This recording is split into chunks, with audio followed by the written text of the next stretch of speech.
Welcome to our watch party. Today is Wellness Wednesday.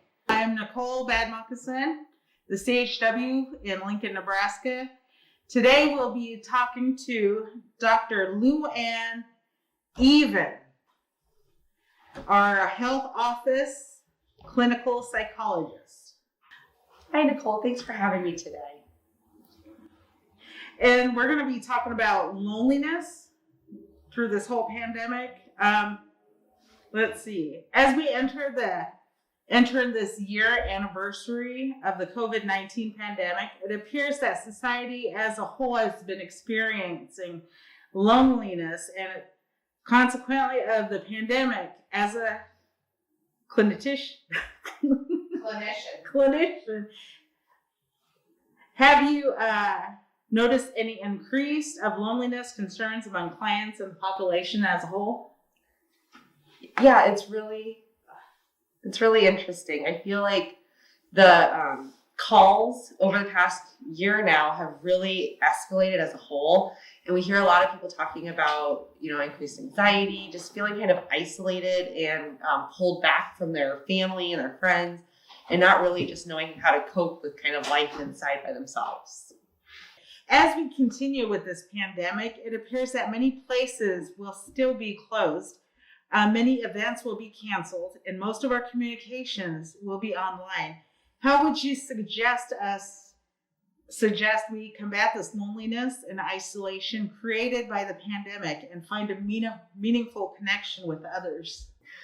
Well, first of all, I'm optimistic that things will change, but as we prepare for some more time kind of isolated by ourselves, one of the things that I would suggest is to schedule dates with family and friends via Zoom or meetups online or some kind of a platform where you can still have the interaction one-on-one in real time, and maybe plan something like a game night or some kind of an activity to do together. Another way to kind of combat this isolation is to really focus on the present. So when you're kind of being mindful in the moment rather than kind of worrying about what's going on outside or, what you can and cannot do, that can create those feelings of isolation or at least exacerbate them. So being mindful of the here and now, like journaling, maybe doing some yoga, doing some kind of meditative activities can really be helpful. I also suggest getting outside. Fresh air and exercise is one of the most natural antidepressants and one of the things that can help the quickest with kind of combating that feeling of isolation. And it's also a safer way to get together with family and friends during this time. And then another thing is maybe to take up a new hobby or learn a new skill. So YouTube has created this wonderful online environment where you can learn things that you never thought you could before. And it can be a great way to kind of distract from being alone, but also learn something really positive.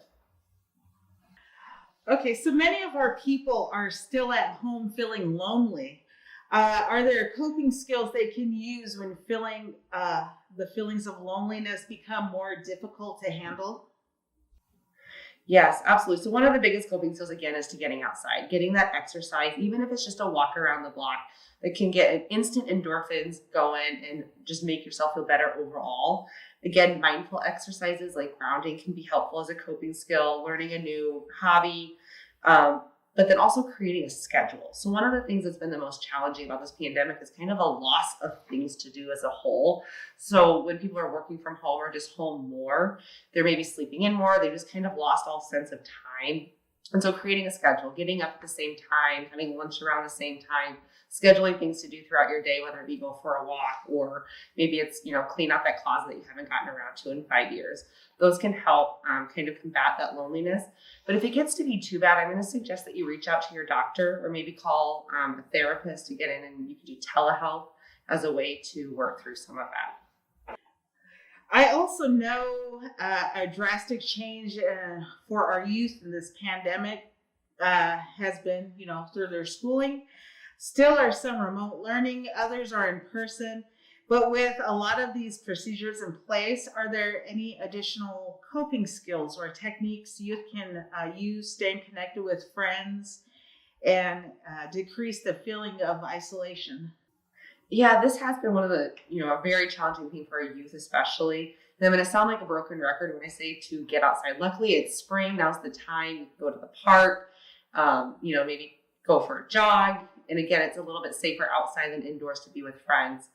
But also, kids are wonderful at using social media, so that can be a really great outlet for them. But I also want to caution that this should be managed or at least controlled, because too much social media can create other issues. But that can be a great way for our kids to connect. Okay, so as I read and hear about the pandemic, it appears that the rates of other mental health conditions may be increasing. Is this loneliness linked to other mental health conditions? And if so, which ones? Yeah, I think I've alluded to this a little bit, but as we've seen this kind of pandemic roll out and increased time at home by ourselves, we are seeing an increase in anxiety and depression as a result of the decreased social interaction overall. And so again, with the depression and anxiety, if things are getting to be more severe, or you're not able to get out of bed, or you're noticing some of those symptoms get worse over time, I would recommend calling your doctor. It seems that mostly everyone is experiencing some loneliness and isolation since the pandemic.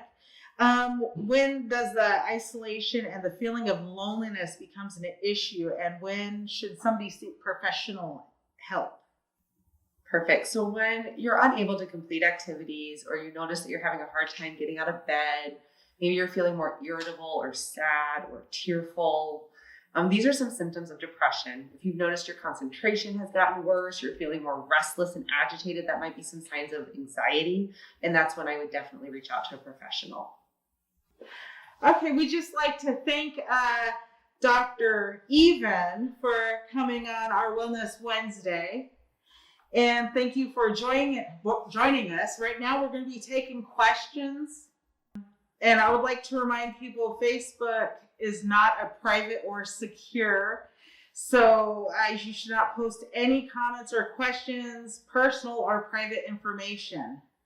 Let's see, if you have any questions, please contact our qualified staff at the Ponca Health Services, or any questions can be emailed to Nancy at nvelasquez@poncatribe-ne.org.